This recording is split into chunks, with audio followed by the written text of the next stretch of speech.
What's up, guys? I think it's Tuesday today, and yeah, it's raining out here. It's rainy, it's slushy, it's a pretty nasty look out here. And I went out the front to see if anyone took the aquarium, and they did not, so I tipped it over so, you know, it wouldn't be catching so much rain. But I also wanted to go for a bit of an old man walk. So that's what I'm doing, going for a walk. And kind of heading over to Trinity Bellwoods for my walk destination today. Looks like they got rid of the scaffolding that was here. That was fast. I kind of thought that'd be there for a while, but guess not. And yeah, bike lanes looking a little bit watery and slushy, but I don't know, I guess you could ride in that if you wanted to. Over in that corner in Palmerston. I wanted to cross on the other side of the street, but it's very flooded over there. I didn't want to walk through the huge puddle. And yeah, I do have an umbrella, by the way. And it has these like anti-turn inside out things. And it's been working out pretty well for me. It is a little bit windy every now and again, but my umbrella did not turn inside out. So that's good. Yeah. Some weird chairs here. I thought they were part of a car from a distance, but they might not be. I don't know. Yeah.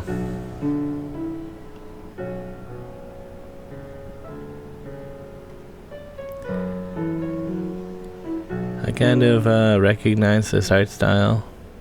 I think I've seen their murals around, whoever did this one. And I was thinking they had recently changed it, but I guess it's not that recent.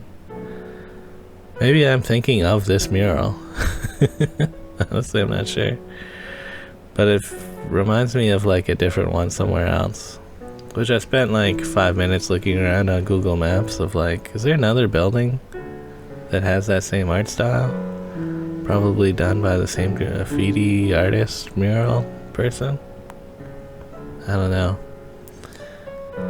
If you recognize something, you know, feel free to leave a comment about it.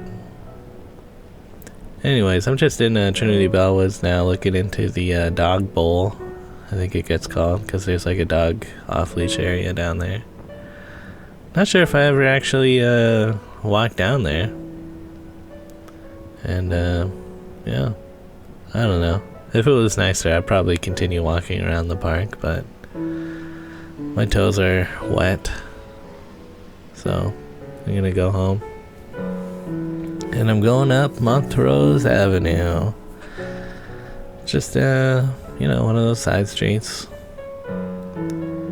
It's, you know, quiet enough that I'm not worried about getting splashed by a car going by. Yeah. And then I walk along College for a while.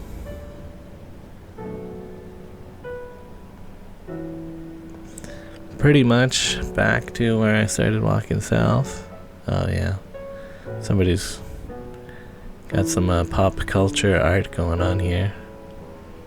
Remember that episode of The Simpsons when Homer did boxing? Yeah.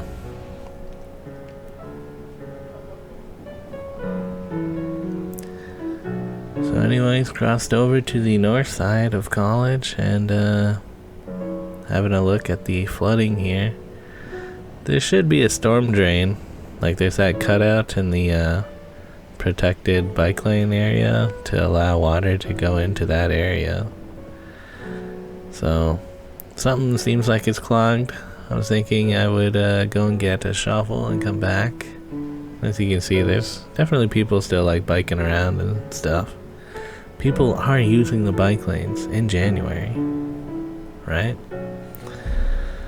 But yeah, if they're flooded like that, it's pretty shitty. So yeah, just went home real quick and grabbed my shovel.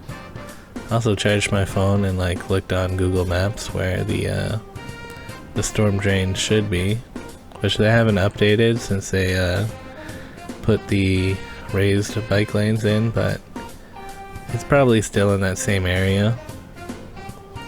So, back at the scene of the flooding, and yeah. Kind of a long clip of me just walking up to it for you. But yeah, I have my GoPro on too, and I'm trying to clear this out. So when I looked at it before, it was the kind that just like goes straight down, but I'm pretty sure now it's the kind that like goes underneath the sidewalk, kind of like the movie It, right, with that clown or whatever. We all float down here or whatever. But yeah, just to double check, I am just like scraping along everywhere to make sure that the snow isn't like blocking it somewhere else. It does seem like it is just down here, and like I'm poking around making sure that there's no hole. I'm like, because that would be the easiest to clear. Usually they get stuck at, or like stuff gets stuck at the surface. Here's another example of what I was hoping to find. Just down the street, where everything is flowing nicely. But yeah, you can see the shovel goes underneath of this metal part.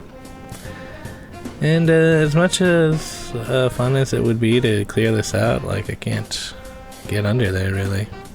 To whatever's clogging that, I don't know.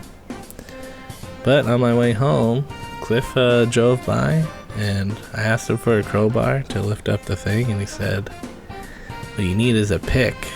And he gave me like a Minecraft pick.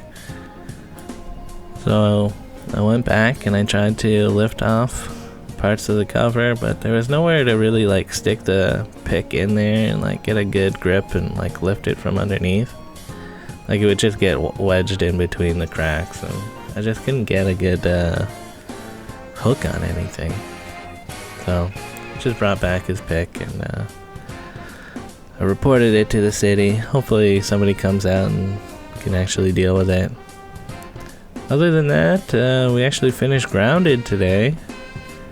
The game ends with kind of like a big base defense event. You have these like 3 points where bugs are coming. And yeah, it's kind of neat. You know, we've been playing this game for a few months now, just like here and there. So yeah. This is actually my second time beating the game. I just think it's a good game, you know. After you do all that base defense stuff, you go over to the embiggening machine. This is pretty much where you started the game, and you get shot by these embiggening lasers. That's like the thing in the game, is you're like a small guy, right? And you're trying to get big again. And yeah, you get the first person view of it, and then a cut to several months later montage narration where the scientist that made the shrinking ray tells you what happened afterwards. And yeah, overall neat game. Definitely recommend people checking it out if you're into survival type games. Yeah, see you later, guys.